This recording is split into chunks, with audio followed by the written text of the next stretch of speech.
Hi, it's Dominic from the msguide.com. Thanks for joining us again.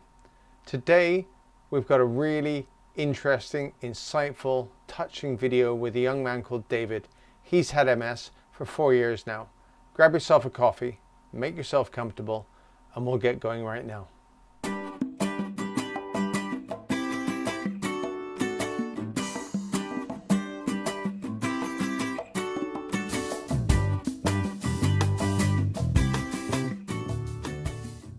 Hey Dave, hi. Thanks for joining us on the msguide.com.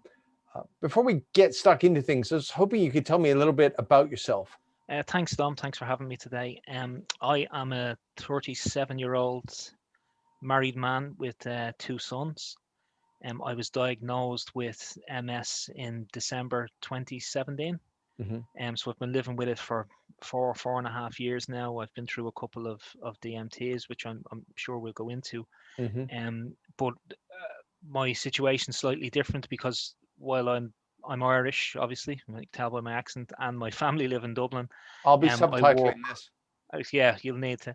I work in the UK, so Right. I've been traveling back and forward for work for the last 5 years. Right, okay.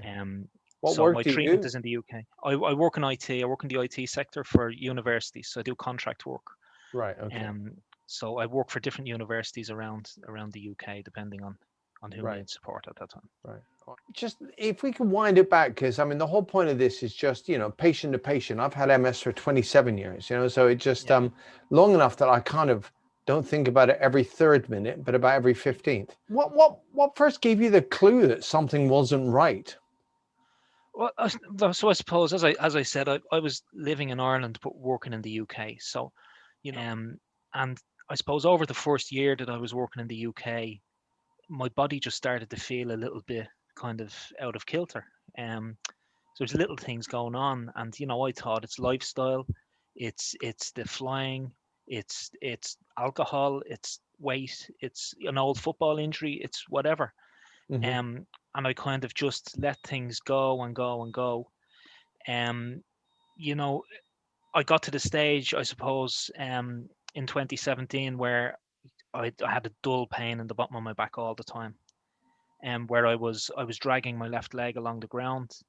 The guys in work used to call me Flipper because Sorry, yeah. when I was walking beside them, my foot drop was so bad that it used to slap off the ground.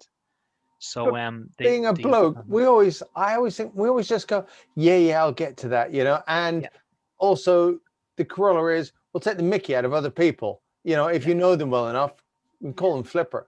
yeah, It's not a form absolutely, of yeah, offense. It's just yeah.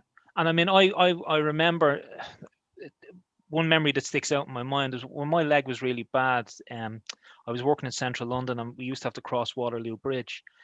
And one day walking across Waterloo Bridge, I fell.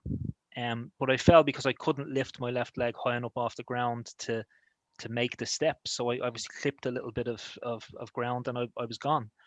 Um, I did remember I had a fairly serious conversation with my boss at the time, and he said to me, You need to get this sorted out. This is going on too long." I had tried. I was doing personal training because I thought maybe if I control my weight, if I'm healthier, I'll be okay. I tried physio. I tried yoga. I was swimming. I tried lots of little things to try and just alleviate that kind of dull pain, and it just never went away. It I didn't don't go think away. anybody automatically their mind doesn't go to I must have MS. You know, No, not. But I mean, at the time, I doubt I even knew what MS was. I mean, I would yeah. have known what it was, but did I know anything about it? No. Did I know anyone who had it? No. So at the time, it was just, he said to me, "Look, you need to get that sorted out." He actually said to me, "Go and work from home for a week, see your GP, do what you need to do." But in true bloke fashion, I had let it go for, I mean, probably the best part of a year at that time. I was Wow. saving things up. I wanted to have a few things wrong with me before I went to the GP to get everything sorted out. Mm. And although that's not a great way to be, it tends to be. I can only speak for myself. It tends to be what I do. You're So by not the time I alone. was going to the GP, by the time I was going to the GP, I wanted to have a few things wrong, so she could sort them all out in one clean sweep. Well, make it worthwhile, the visit. Yeah, Also for them, professionally yeah, engage them. absolutely, Challenge them, absolutely. yeah. Yeah. By the time I got to see the GP, I didn't only have problems with my leg, I also had problems with my hand, with my arm. Mhm. So towards the end of the day, I couldn't hold a pen in my left hand. So I knew something was wrong and something was deteriorating. Mhm. I started to get what I can only describe as an electric shock sensation in my left leg. So I'd be sitting at home, and my leg would just jump. It would just, it's like it had a life of its own. Yep. Um, Yep. so at that stage, I was like, look, there's something isn't right here. So I had to kind of bite Mm. the bullet and go to the GP.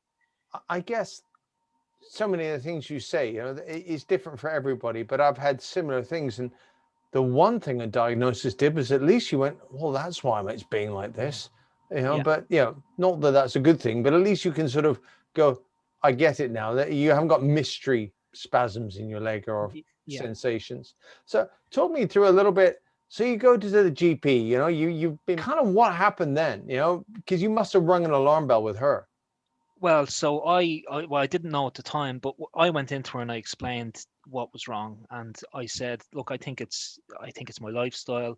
I think it's because I'm working in the UK. I'm back and forward, and she was like, well, look, let's have a kind of an all over. Let's do. I mean, she had fixed my toenails or whatever else I went in with, and that was the easy bit.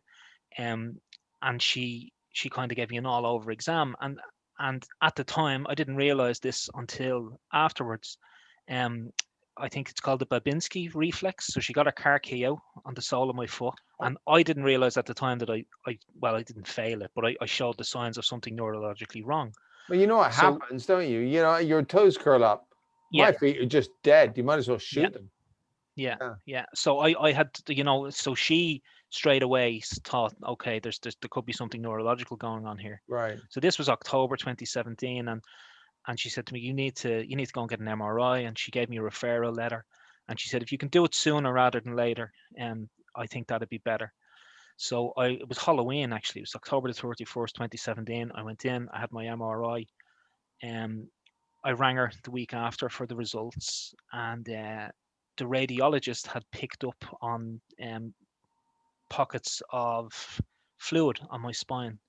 Now, obviously, at this stage, I didn't know what I needed, this stuff was, but Were I they rang my lesions GP or back. pockets of fluid? They were lesions, but they, Right. they looked like they looked like Right. pockets of fluid, so they knew there was something there. Um, so I went to the GP, and she said to me, David, you need to go and see a neurologist. So when she said neurologist, I knew a neurologist was something to do with the brain and the nervous system, and I started to, I was panicking a little bit. So she gave me the name of a couple of neurologists, and I rang them up, and one of them could see me April the year after, and the other one could see me May the year after. No, so what I did was this was all in Ireland initially. Right. So I'll first, I and get. I rang the GP back and I said, look, they can only see me in April and May. I'm going to see the neurologist you recommended in April. And she said, no, David, you need to see a neurologist now. So I was When like, they're okay, trying to be calm, but they're sort yeah, of going, I think this should happen sooner rather than later. And you're like, no, what, next week? And they're going, preferably yeah. tomorrow. And And you're thinking, that bloody was hell. that was like that was an alarm bell going off. I Yeah. didn't know Yeah. what to do. Yeah. Ding a ling a ling. Yes, so I rang a private hospital in Dublin, and I asked, would there be could I see a neurologist? And I was lucky because a new neurologist had started. And so I got in to see him the week later, and he redid the tests. He did the MRIs again under contrast. Mm-hmm. I failed the Babinski reflex again, or I showed the signs of it being neurological.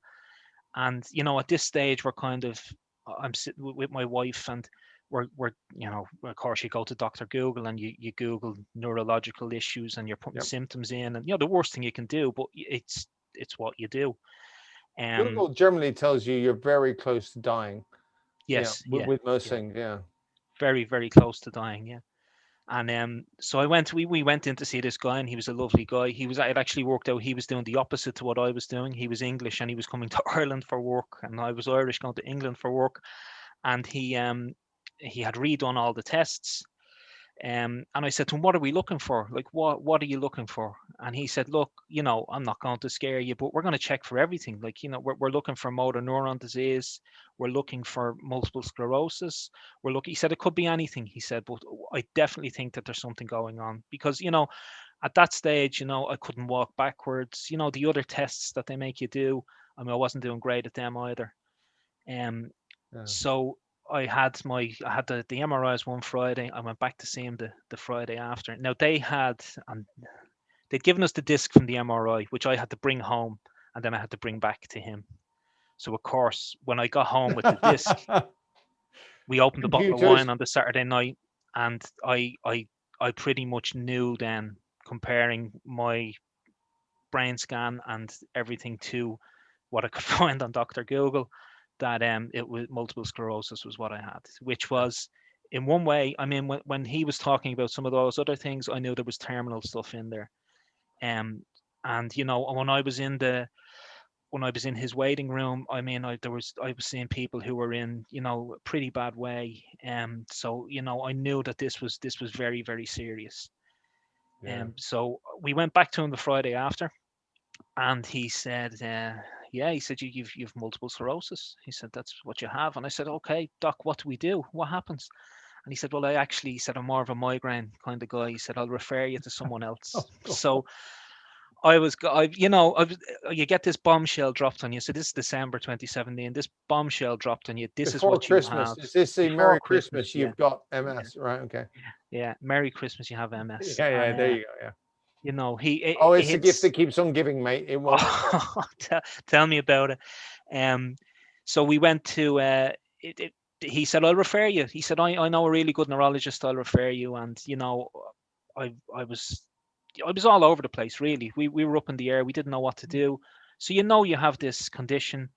Um, but I mean, he didn't give me a prescription for tablets. He didn't give me, because all of that stuff. And he said to me, look, you're going to have to get more tests, but I'm telling you, this is what you have.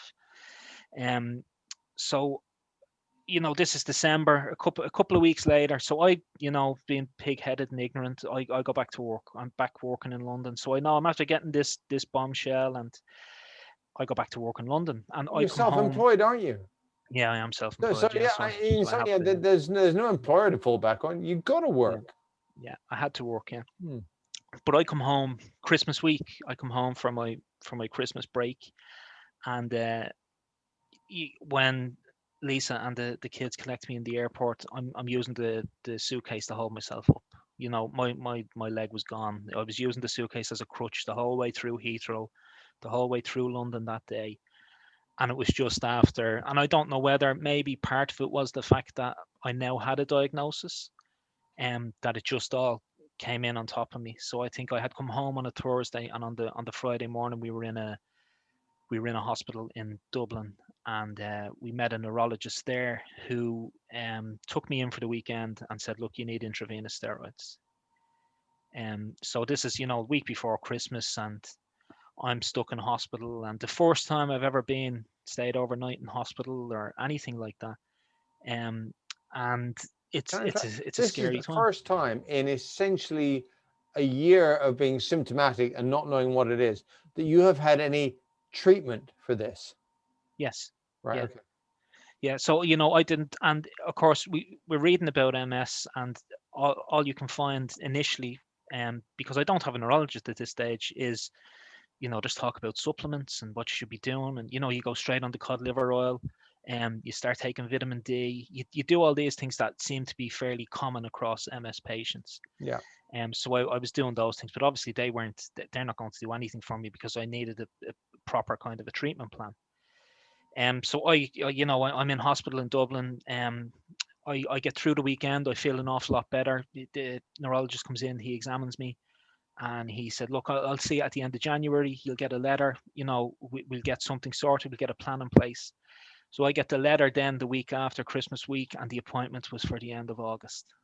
So I'm Again, thinking to we're myself, talking. This is your public. So this is yeah, the it's a Irish public health version of the system. Yeah. NHS, if you will. Yes. Yeah. Yeah. Right. Okay. So I'm going. What do I do for the next 9 months? What do I do? Like, I can't even the people who I rang initially to see, who would see me in April and May, that I was seeing them privately. That was still we were talking about. It was still too much of a gap.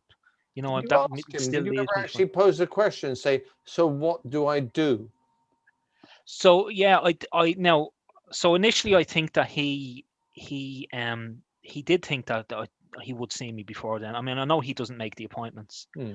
Um, but I kept that appointment in August, And in February, when I got back to work and back into the swing of things, my boss, who had obviously he knew all of this, the project manager I was working for, he said to me, "Get yourself to a GP in London." He said, "Why would you?" He said, "You're working here, you pay your tax here."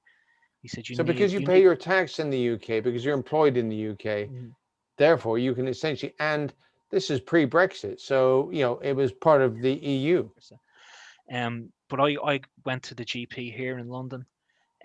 He referred me to Charing Cross Hospital, and I got an appointment then in a month or 6 weeks time to see Richard Nicholas. Right. Okay. Yeah. Um, so I'm waiting for this appointment, and I feel good because all of a sudden months has turned into weeks. And I'm still doing the London thing. I'm still going back and forward. I'm trying to look after myself. I'm trying to be, kinder to The steroids myself. sorted you out, at least temporarily, for Oh this. yeah, they got me. Yeah, the steroids got me a good few weeks. They got me through Christmas, and then February I had sorted out the GP. By the time end of March, start of April came, I was on the tube home one day, and I just lost the sight in my left eye. I That's just, frightening. it was like somebody put a blinker over my eye and it was slowly covering the eye, and I get off the tube and I'm panicked. I'm really, really panicked, and Mm. because I think if that eye is gone, will the other eye go? Have I only got a limited amount of time? What's Do what's I going to happen? walk Is this going to home? come How back? long is this going to be? Yeah, yeah, yeah. Yeah, Well, I what do mean, I do? Yeah, do I ring an ambulance now? What yeah. do I do? I How does that did get make you home. feel? I mean, you strike me as pretty robust, and I feel sometimes maybe I should have done that sooner. But are you thinking I want to ring an ambulance or I don't want to ring an ambulance? I'm thinking I'm in London on my own, is what I'm thinking first of all. Like obviously I know people here, Yeah, but I'm more or less on my own. My wife and my kids are in Dublin. yeah. Um, I rang my wife and she said to me, get an ambulance, get an ambulance. And of course, I didn't. I Mm. got home, I dropped my stuff, my laptop, whatever it was, and I got an Uber to the hospital to A&E. Um, I went to Charing Cross because that's where I knew I had the appointment coming up, and I saw a fantastic junior doctor he was a junior, I think he was a junior neurologist. He was amazing, brilliant People that guy. understand about junior doctors, they can be incredibly knowledgeable. It sounds like they're freshly minted, but they could be, Yeah, weeks off becoming a consultant. absolutely. And this guy was he was amazing, Mhm. and he this is the first real talk that I've had. I know I saw a neurologist in Dublin, but this is the first real talk with an actual kind of with an actual consultant, or with an actual, a doctor who can Yeah. explain what's going on with me. Um, this guy, he brought forward all the appointments that had already been made for me. He got them all, and later that week I was being MRI'd. He gave me steroids to sort out my eye. He said, "Look, it will fix itself." Oh, that's Um, a relief. Jeez. yeah. So, but yeah, well, because you're sitting there thinking, is this it? Um, so he brought forward all the appointments. I had an MRI. I had a lumbar puncture, which was really, really exciting. Really, I really love enjoyed that one. mine too. Yeah, that was Yeah. definitely something I won't be rushing back to have again. Oh no, no, and it took them a couple of times to get it as well. So I made, I really, really enjoyed it. Do you know, Um, I looked over my shoulder because he'd made me sit over a chair, yeah, and yeah, sort of bend my back. And all I saw was what looked essentially like a shiny lightsaber that he was about to start. I thought, yeah, crikey, that's a big bloody yeah, needle. yeah. And I went I in a wish few I'd times. never And looked. yeah, yeah. It's not a nice experience, but Yeah. that optic, because that was a bout of optic neuritis which I've Right. suffered from a little bit. And that actually meant that brought everything forward then.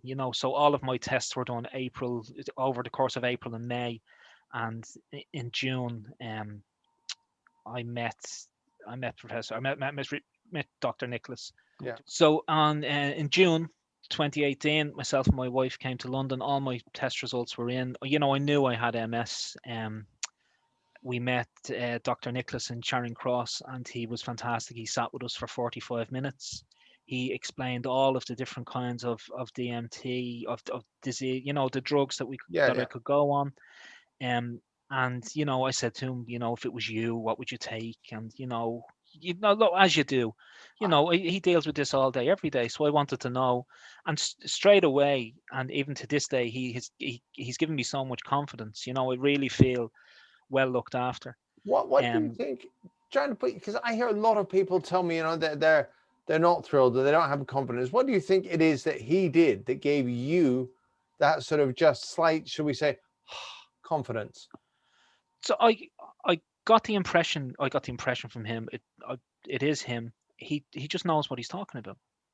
That's I knew straight away I'm in safe hands here. I thought I'm okay here. This is okay. And it was just and he had sat for so long with a waiting room full of people outside, with me newly diagnosed and with my wife, and gone through. He went through absolutely everything. And he even went through drugs that he wouldn't have recommended, but he wanted to give me the option of whatever I want. Yeah. So in the end, we plumped for Tecfidera, which I started I started in June 2018, and initially it went great. I mean, the first 6-8 months everything was good.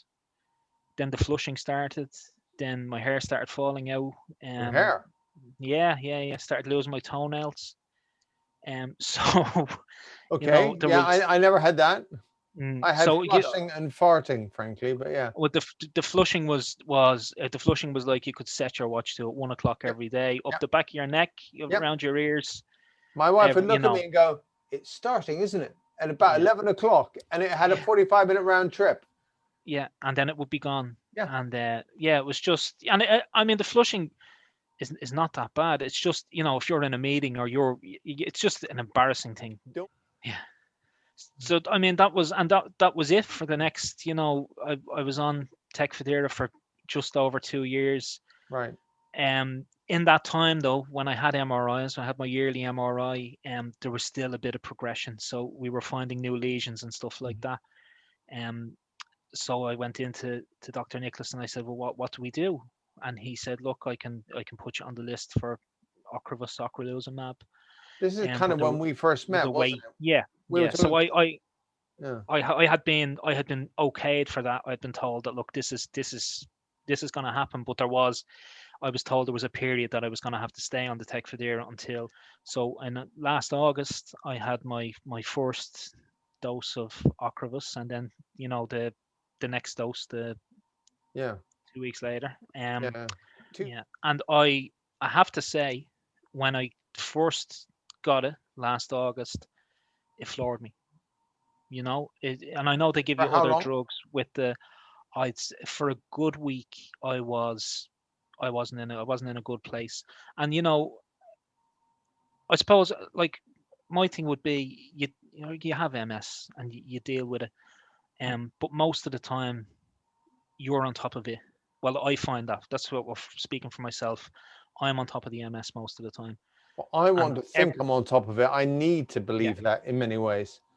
That's the scary bit, is when it gets you and you're not, and you suddenly think, oh hell, I'm not on top of this. Absolutely. The eye or whatever. That's what happened to me after when I started on the Ocrevus. I felt for the first time in a long time that I was after making the wrong decision. I was after choosing, I should have stayed in the Tecfidera. Things weren't great, but they were better than this. And I woke up then 3 or 4 weeks later, when obviously everything had settled down in my system, and I felt like I was pre-MS. I felt amazing.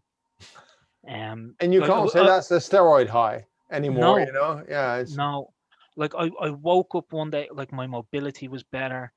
I was moving better. I didn't have little things seem to go away. And I had never felt better. So I was, this is by November, I'd started a new health kick. I've lost a bit of weight. I'm doing kind of, obviously we're in lockdown now, but doing these classes in the sitting room, and these high intensity workouts in the sitting room. You showed me some of your sort of epic walks around football stadiums, haven't you, or something? Yeah. So that's what I did. That's what I did this time. Excellent. So and then I'm waiting for the 6 months for the next infusion. And, you know, I've felt, I would say, you know, 75, 80%, even coming up towards the end, I was still in a good place. As you said there, the week before I had the infusion I've just had now, I walked 100 kilometers around London. You know, I walked to a In a different football week. stadium every night. Yeah, in a week. Yeah, yeah, yeah, Nice one. Nice yeah, one. Yeah. yeah. Yeah. So, like, for me, what? You get any Did I work get any work done? Oh, shh. done? Okay. Of course I did. I only did those walks in the evening. I wouldn't do them during working hours, of course. Yeah. Yeah. Of course. Um. Yeah. Yeah. Yeah. Absolutely.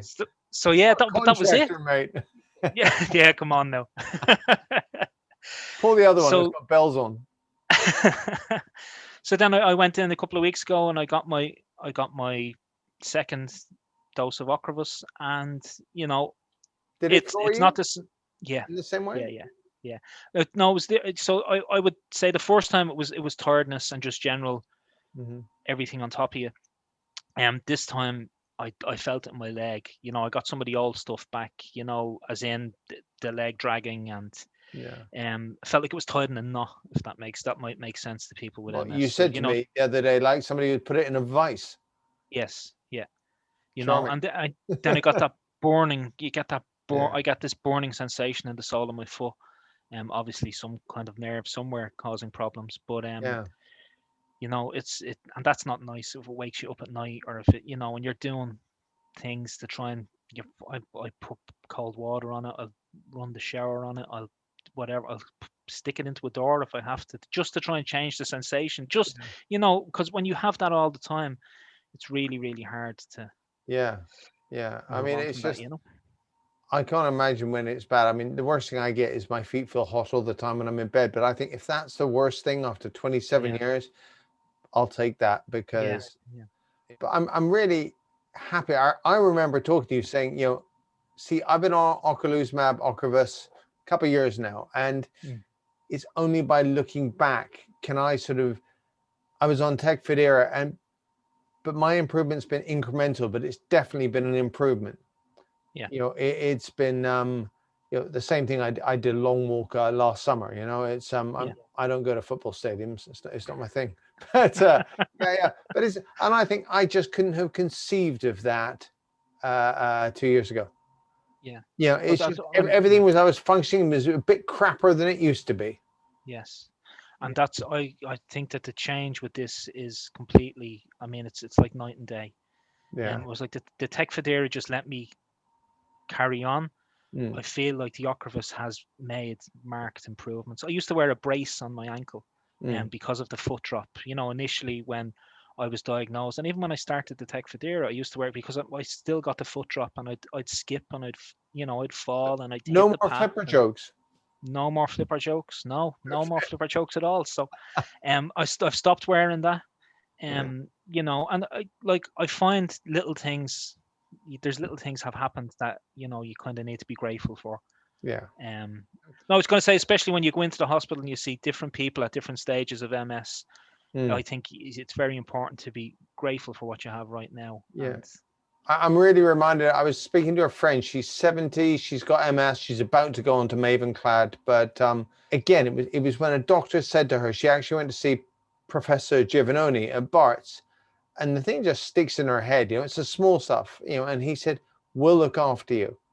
mm, And she said that was the first time out of the several neuros that she'd seen previously where she went, "Oh, thank Christ." You know, it's just somebody's, there's no promise of curing you or anything like that. yeah, We will look after you. And it's just that feeling, which I think it's easy to forget. I think us patients can be, you don't want to be sort of sensitive drama queens, but it's little things that really hit you, isn't it? You know, like you say, take the time, you know, talk you through it. It's even when you know that there's other people in the waiting room. So this person has said, essentially, yeah, you're important. I'm ignoring them. This is serious.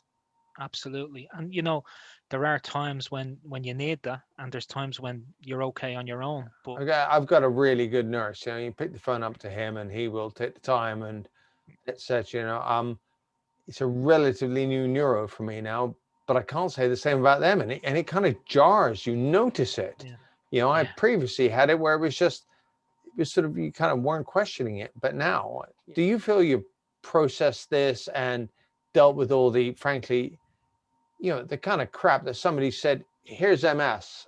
You've got it for the duration, mate.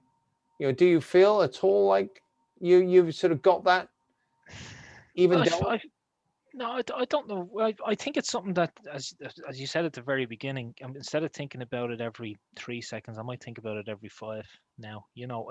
It has sunk in a little bit, but I think an awful lot of what I can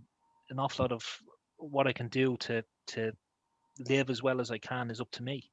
Yeah, yeah.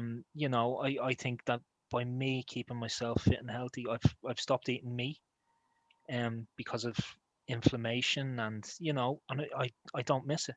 You know. I don't, and I by not eating meat, it forces me to eat more fish, Yeah. which should be better for you anyway with the oils and stuff like that.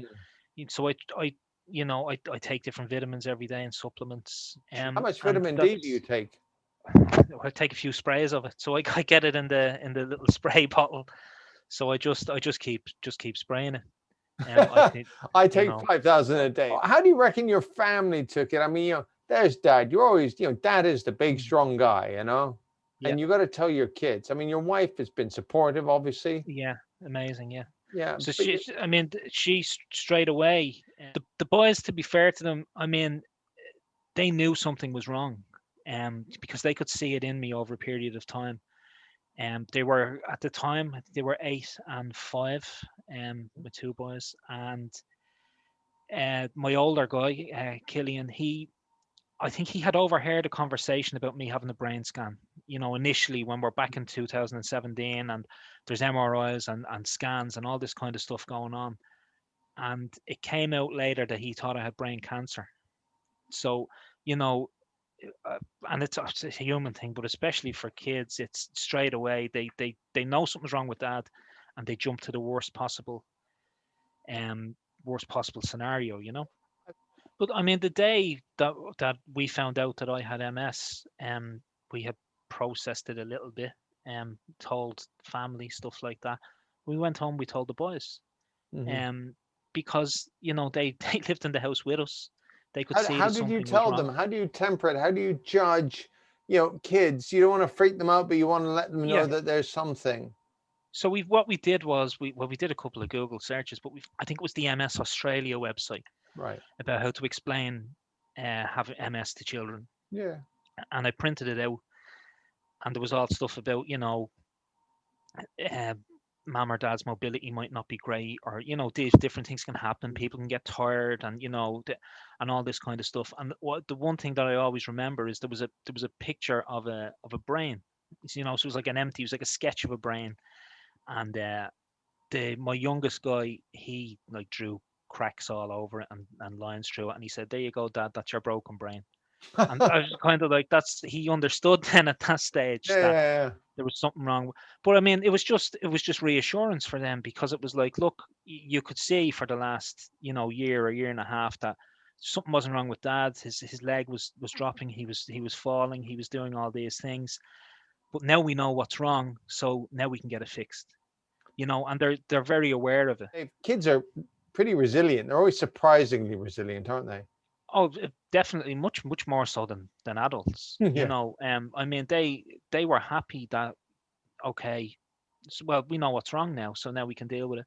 And I mean, like, we've been to places since. So we've been on holidays to Canada, and we went to Disneyland and stuff like that.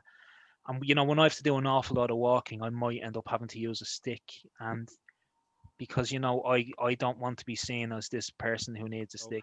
Yeah, no, they've been fantastic, and they're very, very you know they they appreciate that, maybe sometimes I can't do things, and Mm. it has never been a problem. I don't want to put words in your mouth. To me, it's the unpredictability of the future. What's your sort of concerns? I don't know if I don't want to call them fears or worries if they're Yeah, not, but there's the future. We all know we're yeah, probably not going to die from it, but what's yeah. your biggest concern? Oh, my concern is how bad is this going to get? Hmm. Like, when I've on my MRIs and all the reports, it tells me that my MS is highly active. Right. You know, uh, uh, what does that mean? What is that going to mean? Yeah. And am I better off having MS rather than, and I know about it, and I can deal with it, and I can help myself, rather than something coming around the corner and absolutely blindsiding you, having some other kind of health issue that's gonna, and that might still happen. But at least for as long as I have MS, which will be the rest of my life, at least I can deal with that, you Yeah, know? I mean, mate, you can get run down by a bus tomorrow. That's what I always say to Absolutely. people is, Yeah.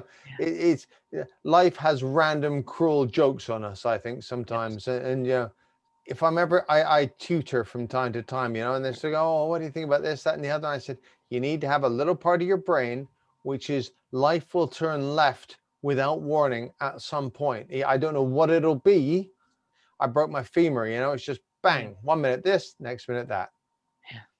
And And that's you're and either that's it. flattened And by it or yeah. you hang on for the ride. And these things are gonna happen. And they're still gonna happen because I have MS. It doesn't exempt me from them, Exactly. So it's just about dealing with it on a day-to-day basis. And when you're not feeling great, just be easy. Just go easy on yourself. Because what I have noticed with MS is that I can't make it any worse. If I'm having a really bad day, Yeah.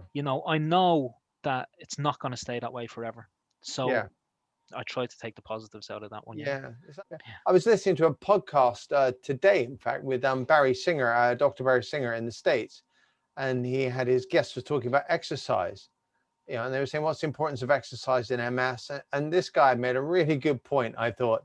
He said, people don't die from MS. People die from heart attacks, high blood pressure, things like this. He said, and exercise is good for all of them too. So, Yeah. you've got their view where this American guy was he said, it's my goal to make MS as small a part of people's lives as I can. Where do you go, apart from Dr. Google, who I think we all kind of know is bad, but that's the Yeah. obvious place, or could be bad? Where do you feel you get your sort of best quality information about MS from? Well, I suppose from people like yourself who've had it for a long time, or the few other kind of people who have MS who I know, who I would say to them, look, this is happening. Have you ever had this? Because everything that happens to you, you think, is it MS or is it something else? Is it MS or is it old age? Yep. Is it MS? And you're kind of double guessing yourself, because MS, you can look at it, you can get most things as a symptom.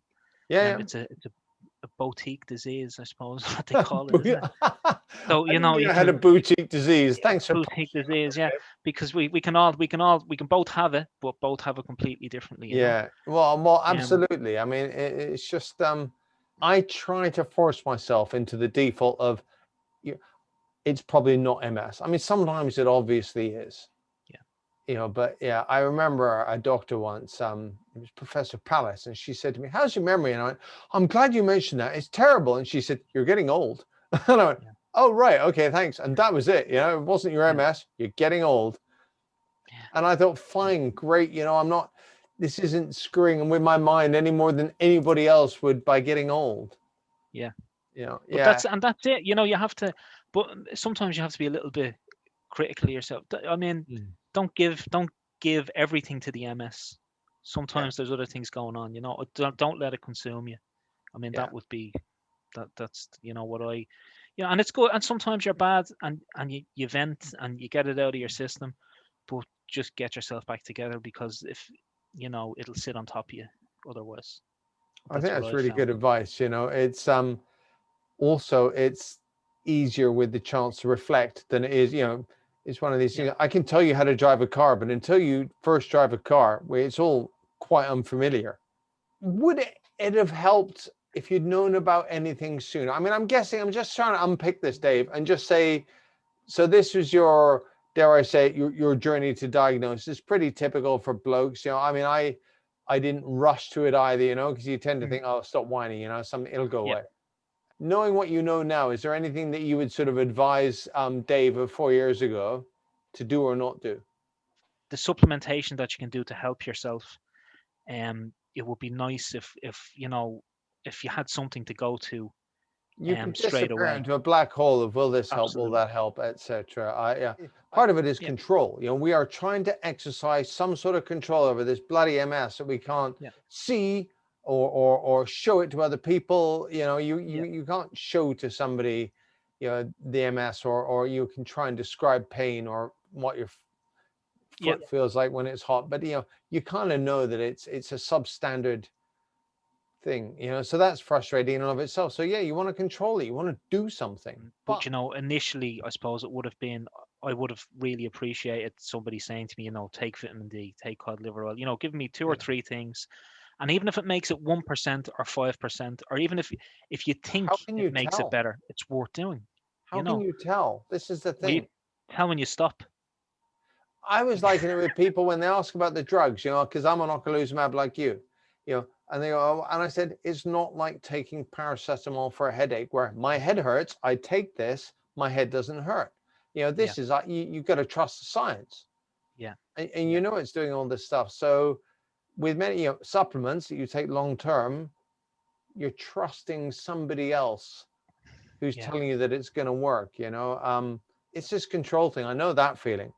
What bugs you the most about either MS with you or other people with MS? I Oh, know we've yeah. talked about this, Mhm. go on, let rip. What bugs me the most is when somebody knows somebody else who has MS. Like we're all supposed to know each other first of all, or they say something along the lines of, that fella has had MS for 25 years and there's nothing wrong with him. He worked all the way up until, or he did this, or he did that. And I'm saying that's fantastic for him. I'm absolutely delighted for him. But you do realize that it's different for everybody. And I realize that as well. I realize that I'm lucky that I can do things that other people with MS can't do. But when somebody tells me I know someone who has MS, that just, Yep. I'm just Or biting they're my in a tongue going, wheelchair and you're not. So have yeah, you thought about wheelchairs? It's like, sort yeah, of, I'll cross that yeah. bridge if and when I come to If I it. come to it, yeah, yeah, Yeah. I'll give them a pass the first time because they don't really realize, I think, and also when you're forcing them to confront their own mortality in some ways, aren't you? yeah. You and I could, somebody could look at us and think, bloody hell, that could be me. Yeah.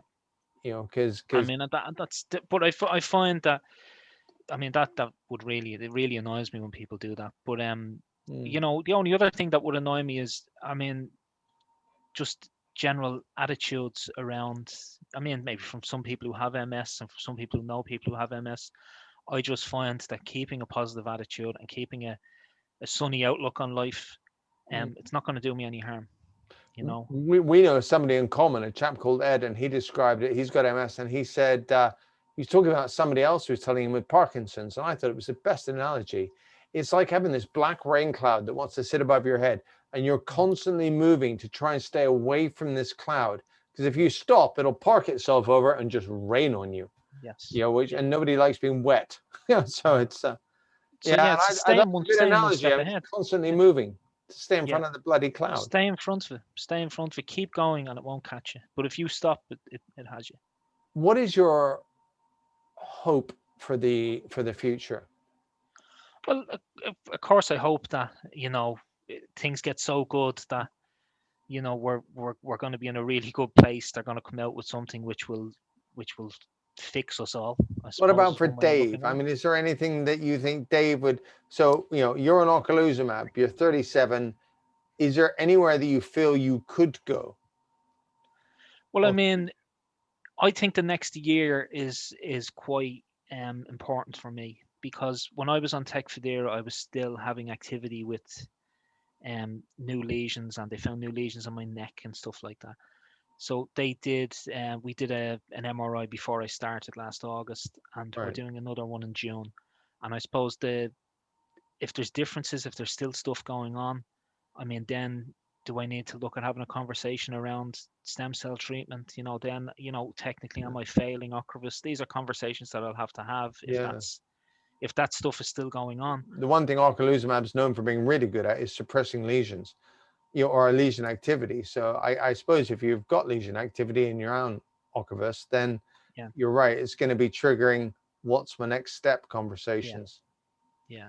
So And yeah. where do you go? Because I think Ocrevus is quite close to the top. I mean, I think you're looking at stem cell stuff after that as basically the next step, and I don't know whether there's anywhere to go after that. So, Yeah. you know, I mean, that's I'd kind have of, them, but I don't want to have them if that makes sense. I mean, there's a lot involved. yeah, absolutely. We're Yeah, getting. yeah, I don't think people always appreciate how much. Essentially, they have to yeah, poison you nearly to death, before Yes. giving you your immune system back. And it's, Yeah. I trust them not to wreck it, or I write me off. But yeah, there's a lot that, have you had your Um, jab? no, they wouldn't give it to me because I haven't. I have to wait until my immune system builds back up after Yeah, yeah, Octopus. yeah, So yeah. I didn't know if you'd had that's it another. before. No, because I couldn't. I didn't have enough time before either. Yeah, So, no. but yeah, that was just it is what it is, and it's staying on top of all of these things and just making sure that you look after yourself mentally and physically and in every other way. When you're having a bad day, find somewhere to vent or find something to do that you want to Speak to do. people. Speak to people, yeah, yeah. Yeah, Even if they can't, even if they can just listen, because yeah. most of the time there's no answer. No. I have a burning sensation in my foot. I mean, I can say that to you. You're not going to say to me, well, I know what's going to fix that. Take 2 aspirin. Yeah, That's not yeah. how it No, works. well, But my answer would be, well, have you considered cutting your leg off? well, I That, know that would yeah. be your answer, but that's why I wouldn't ask you. But it's just the whole banter thing. You just want Yeah. somebody to hear you. Yes, 'Cause I exactly. also Yeah. know that, yeah, it kind of sucks to be you now. Yeah. So Yeah. the most I can say is, well, mate, if it really bothers you, cut your leg off. Yeah. Yeah, Absolutely. And that and you need that as well. exactly. That might be what brings you back. That might be Yeah. what I don't know that. Do you think it's just a male thing? Just ripping into each other I sometimes. some of it is. I think a certain part of it is that, but maybe some guys aren't like that, but yeah, definitely with the people that we have in common, I think that's a big thing. I Yeah, mean, you're not going to, you might get a little bit of sympathy, but then you're told, come on, yeah. let's cop on and move on. This is it. Well, You're where done you now. find sympathy in the dictionary, don't you? Go on. Nestled right in between shit and syphilis. Anyway, I'm not sure that's going to make the edit, but yeah. Yeah. Hey, Dave, look, I really appreciate you taking the time to come on the msguide.com and share your experiences with us, because they're so different for everybody. But I think it makes a real difference when people like you come on and say it like it is, because there's so many newly diagnosed people who just need to hear it from Yeah. folks. And I'm really, really happy that you're doing better now. Well, thanks very much, and thanks for your support and for asking me on. And if It's a pleasure. if we can help one person, if one person listens to this and says, well, maybe things aren't that bad after all, or I think we're doing our job. And If you've got MS and you're watching this, I hope you take inspiration from it. I found everyone that I've spoken to inspiring. They're really coping well. In many ways, I think better than I did when I was that newly diagnosed. So please do like and subscribe. It's how I know that these videos are hitting the mark and that you folks like them. So have a lovely day. Take care. Bye-bye.